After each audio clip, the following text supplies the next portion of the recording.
Hey guys, in this video, we're going to take a look at how you can delete an album in Photos on the iPhone 14 series. First, swipe up at the bottom to go back to the home screen. And on the home screen, tap on Photos. In Photos, we go down and tap on Albums.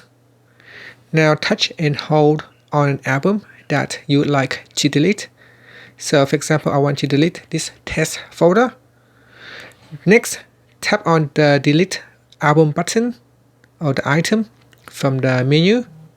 Now say that are you sure you want to delete the album?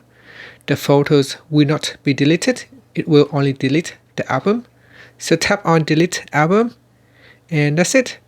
The album has been removed, but your photos still available in your library.